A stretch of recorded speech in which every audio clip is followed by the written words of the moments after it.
Nos encontramos en CNN Chile con Fernando Atria. Señor Atria, bienvenido, muy buenas noches. Buenas noches. Ha habido un intercambio epistolar entre usted y el diputado Felipe Kast acerca de un punto en particular que tiene que ver con determinar si en Chile hoy hay o no hay un mercado de educación. ¿Es eso lo que hay en Chile, un mercado de educación, o no es tan así la realidad? Bueno, el intercambio comenzó porque yo primero fui a la Comisión de Educación de la Cámara y él luego publicó una columna en que yo le habría dado sustento filosófico a esta idea de que de lo que se trataba era de nivelar hacia abajo. Entonces todo comenzó mostrando que eso era una interpretación completamente antojadiza lo que yo había dicho. Y después él respondió, claro, diciendo que era incorrecto decir que había un mercado en la educación chilena, y yo creo que eso es un claro error. Es decir, yo creo que es evidente que el mercado es el criterio de distribución de la educación en Chile. Claro, la lógica del mercado es que cada uno recibe aquello por lo cual puede pagar. No, yo voy al mercado a comprar un automóvil, y si puedo comprarme un automóvil, me compraré uno, y si no puedo, no, me quedo sin. Y si puedo pagar mucho por tener buena calidad, tendré un buen automóvil, y si no puedo pagar mucho, tendré un automóvil de mala calidad. Todo esto es bastante obvio y supongo que bastante cercano a la experiencia de cualquier persona que nos está viendo. Y entonces la pregunta es si la educación funciona así.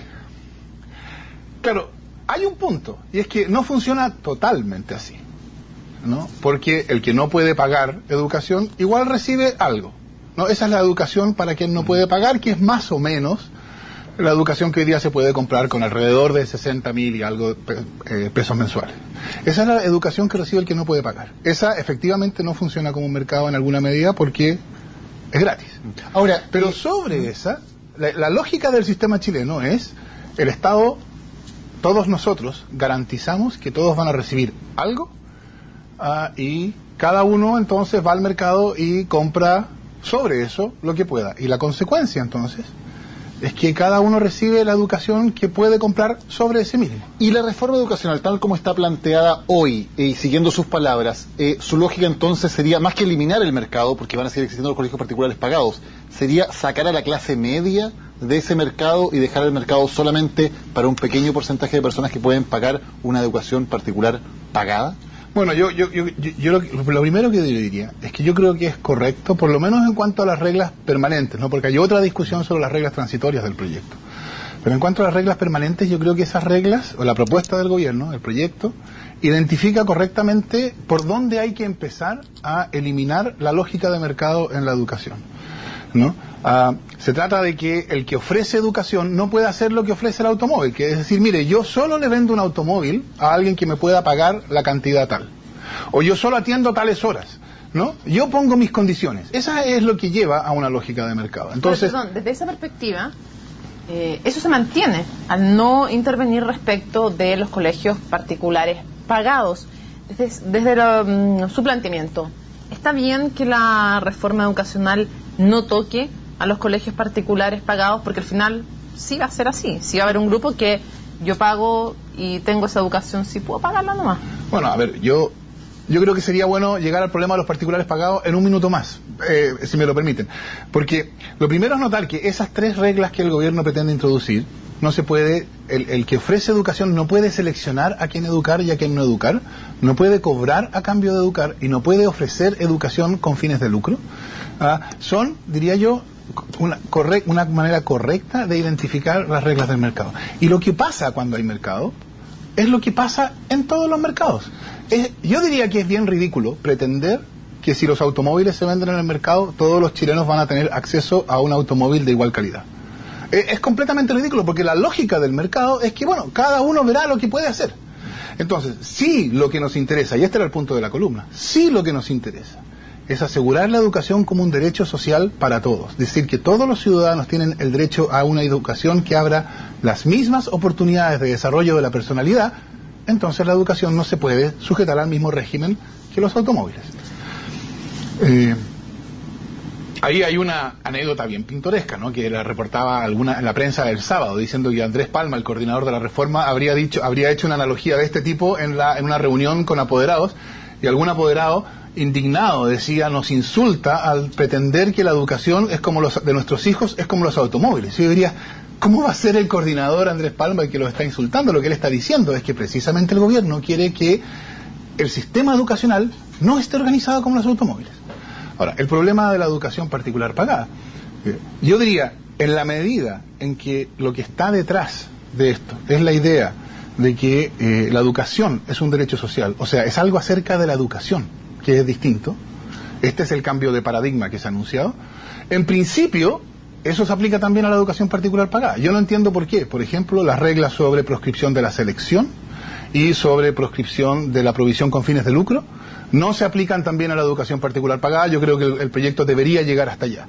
En rigor, ¿qué pasa con el pago privado en el caso de la educación particular pagada? Bueno, ahí el problema es un problema distinto, ¿no? Que es un problema de que la queja de nivelación hacia abajo hace que llegar hasta allá sea hoy día imposible. Yo creo que en la medida en que tengamos un sistema de educación concebida como derecho social fuera del mercado, que tiende entonces a la integración y tiende entonces a proveer a los estudiantes de una experiencia que hoy día es cada vez más escasa en el sistema educacional, que es conocer al otro, ¿no? Vivir con el otro, crecer y educarse con el otro. En la medida en que eso pase a ser parte normal de la experiencia de una gran cantidad de chilenos, entonces la posibilidad de producir una transformación también integradora en la educación particular pagada se va a hacer menos improbable de lo que hoy día parece. Porque hoy día pensar que las reglas que el proyecto propone, incluida la proscripción del copago, que en el caso de la educación particular pagado, por supuesto, no es copago, es pago, hoy día parece que eso sería algo imposible, irrealista. Y yo supongo que ese tipo de consideraciones son las que ha llevado a dejar de lado eso. Ahora, porque cuando conversábamos con el ministro de Educación respecto, ni siquiera no de no dejar que hay gente que pague, porque no estamos hablando ni siquiera de dejar o no que la gente pague por una educación privada, sino que no pudieran seleccionar y que no pudieran lucrar. Dos principios que le parece que son malos al gobierno. Puede estar en lo correcto, no, pero dicen que le parecen como principios malos. Decían que impedir en los privados la selección e impedir el lucro sería anticonstitucional. ¿Es así? Bueno, a ver, si a mí me preguntan mi opinión como abogado, yo diría que eso no es así. Ahora, la manera en que se interpreta y se aplica esta Constitución la conocemos todos, entonces a mí no me extrañaría que dijeran eso. De hecho, yo no excluyo que juristas de derecha, durante la tramitación de este proyecto como está, empiecen a decir que acabar con la selección es incompatible con la protección constitucional de la libertad de enseñanza, etcétera. Yo creo que eso es leer la Constitución con la ideología de la derecha. Pero en buena parte eso es lo que habitualmente se ha hecho. Entonces, claro, en términos de predicción bruta, ¿no?, de qué es lo que haría el Tribunal Constitucional, a lo mejor hay algo de sentido en esa objeción o en esa observación. Pero yo creo que ahí lo que uno tiene que debería decir es bueno, nosotros creemos que no es inconstitucional, nosotros creemos que eso es la manera correcta de entender el derecho a la educación que está garantizado en la Constitución. ¿Cómo va a atentar contra la libertad de enseñanza, la libertad de proveer proyectos educativos, el hecho de que tengan que recibir a todos? La condición mínima de la libertad, esa es una condición que vale para todas las libertades, es que sea una libertad que está abierta a todos, es que la libertad tiene que ser para todos. Señora Atria, en los últimos días hemos tenido, entre otros opositores a la reforma, un movimiento en los colegios emblemáticos, oponiéndose a varios temas. Entre otros hay una oposición al tema de la selección en algunos de ellos, pero también al tema del ranking de notas para entrar a la educación superior. ¿Cómo evalúa eso? Que finalmente haya críticas importantes desde los liceos emblemáticos, desde los liceos más importantes de la educación pública, contra medidas como el ranking de notas y también en algunos casos contra medidas como el fin de la selección. Claro, yo creo que eso muestra algo harto perverso que tiene el sistema educacional actualmente vigente, porque es como un mercado. Y es que, en buena medida, la manera en que yo como padre puedo mejorar la educación de mi hijo es separando a mi hijo de otros que están peor que él. Es decir, todos los expertos dicen, educar a niños de peor condición económica o social es más caro. Digámoslo solo así, es más caro. No pongamos las otras consideraciones que también pueden influir. Solo digamos eso, es más caro. Entonces, evidentemente, la educación de mi hijo va a ser mejor si con el mismo dinero se educa un grupo de niños más barato de que educar. Entonces, yo gano por la vía de separar a mi hijo de los que están peor. Y los que están mejor que yo ganan por la vía de separar a su hijo de mi hijo, por supuesto.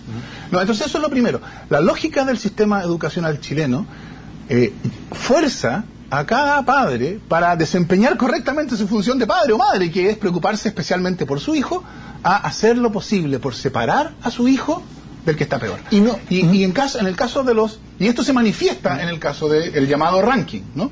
Porque aquí pasa algo bien curioso, y es que se trata de colegios que son más selectivos. Y entonces se supone que son todos mejores. Pero como son todos mejores, sus posiciones relativas afectan a algunos que, si no estuvieran en un colegio tan selectivo, estaría mejor. No es que las notas sean más bajas, como se ha dicho, ¿no? Las notas de estos colegios emblemáticos no son necesariamente más bajas que el promedio, etc. Lo que ocurre es que el universo de estudiantes que está en esos establecimientos altamente selectivos incluye estudiantes que en ese universo quedan atrás, dentro de ese grupo, pero que si ese estudiante estuviera en un colegio no selectivo, sería mucho mejor. Entonces ahí el que se ha seleccionado y ha ganado, porque entonces se ha educado junto con otros seleccionados, resulta que pierde. Y entonces ahora reclama.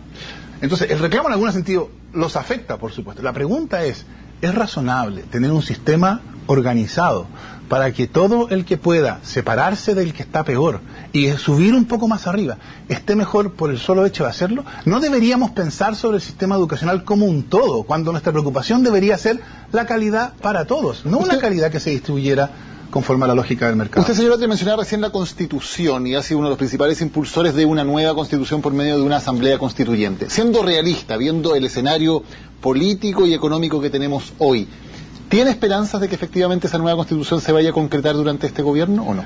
Yo lo que diría respecto de eso es que la Constitución bajo la cual vivimos fue explícitamente diseñada, y estoy citando palabras de Jaime Guzmán, para que quienes ganen no puedan hacer algo tan distinto a lo que él mismo anhelaría. No, eso él lo declaró. Él dijo, el sentido de nuestro esfuerzo constitucional es que si llegan a ganar nuestros adversarios no puedan hacer algo tan distinto de lo que yo mismo anhelaría. ¿Qué quiere decir eso? Quiere decir que en la medida en que el programa de la nueva mayoría y de la presidenta Bachelet es entendido como un programa transformador, o sea, un programa que es significativamente distinto de lo que Jaime Guzmán o la UDI habrían anhelado, entonces la Constitución está hecha para que ese programa no se pueda realizar. ¿Qué va a pasar cuando las reformas de otros planos que están teniendo preeminencia por sobre la reforma constitucional se empiecen a topar con esa Constitución como límite para desarrollar esas reformas? Por ejemplo, a través de que la alianza acuda al Tribunal Constitucional o amenace con acudir cada vez que se plantea alguno de los cambios que no les parecen. Bueno, ya hubo un caso así, ¿no? Una de las cosas que yo leí en la prensa que se dijo para justificar el acuerdo tributario fue que la derecha había anunciado o amenazado que iba a llevar esta idea de gravar la renta atribuida al Tribunal Constitucional y iba a obtener su declaración de inconstitucionalidad.